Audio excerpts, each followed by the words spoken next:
चर्चा हो रही है साल 1963 की। 1963 में म्यूजिक डायरेक्टर्स की एक जोड़ी की आमद हुई। इसी साल उनकी एक फिल्म रिलीज हुई जिसका नाम था पारस मणि, और म्यूजिक डायरेक्टर लक्ष्मीकांत प्यारेलाल। बिल्कुल बिल्कुल, लक्ष्मीकांत प्यारेलाल। इन दोनों की मुलाकात हुई सुरीली कला केंद्र नाम की एक संस्था में, जिसे मंगेशकर परिवार चलाया करता था।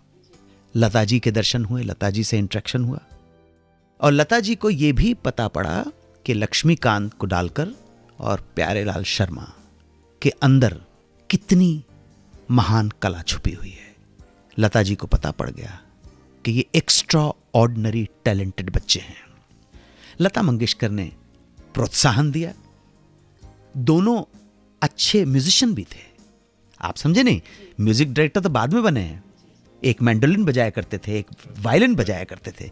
तो लता जी ने इतना रेकमेंड किया, बड़े बड़े म्यूजिक डायरेक्टर्स के पास भेजा, नौशाद साहब के पास भेजा कि जाओ, और इन्होंने टेक बजाए हैं, रिकॉर्डिंग के कई टेक बजाए हैं लक्ष्मीकांत और प्यारेलाल ने।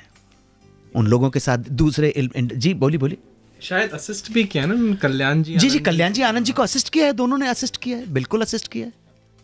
और यहीं से दोनों के बीच में प्रगाढ़ दोस्ती हो गई, और साथ साथ दूसरे लोगों के लिए काम करते हुए एज म्यूजिशियंस एक पॉइंट पर दोनों ने डिसाइड किया कि चलो यार, अपन दोनों म्यूजिक डायरेक्टर की जोड़ी बनाकर ट्राई करते हैं अपना लक फिल्मों में म्यूजिक देने के लिए।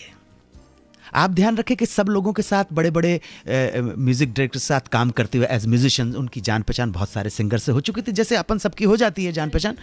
तो इन्होंने पहला गाना रिकॉर्ड किया फिल्म छैला बाबू के लिए रफ़ी साहब के साथ।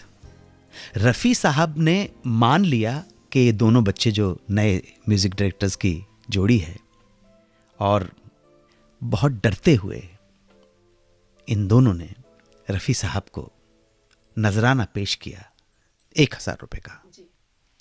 रफ़ी साहब का बड़प्पन और महानता देखिए। रफ़ी साहब ने 500 रुपया दोनों के हथेलियों पे रखा है, और साथ में रखा शगुन का 1 और रुपया, और उन्होंने कहा तुम्हारी शुरुआत है, मेरा आशीर्वाद, मेरी दुआएं तुम्हारे साथ हैं।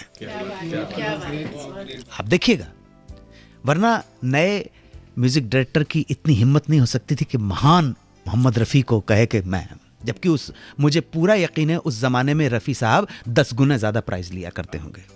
रफ़ी साहब ने बहुत आशीर्वाद दिया, लता मंगेशकर का बहुत आशीर्वाद इनके साथ था। तो गाना पहला रिकॉर्ड हुआ था छैला बाबू का। गाना पहले ही रिकॉर्ड किया था छैला बाबू का, लेकिन छैला बाबू रिलीज हुई 1967 में, और इसी दौरान इनको मिल गई पारस मणि। पारस मणि में उन्होंने, देखिए, रफ़ी साहब के साथ मुलाकात हो चुकी थी, आशीर्वाद मिल चुका था, लता जी का आशीर्वाद मिल चुका था, दोनों एक्स्ट्रा ऑर्डिनरी टैलेंटेड थे।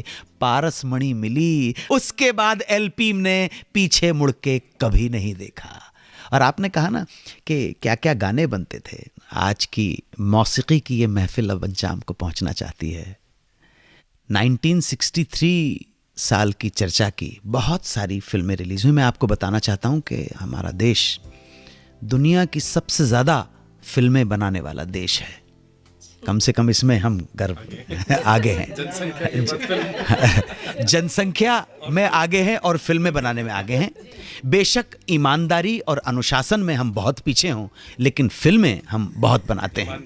हाँ, एक बार क्या हुआ कि शरद जोशी जो एक महान एक साहित्यकार थे, तो उन्होंने एक कविता में लिखा कि लॉस एंजलिस में भारतीय टीम कोई भी मेडल प्राप्त नहीं कर सकी।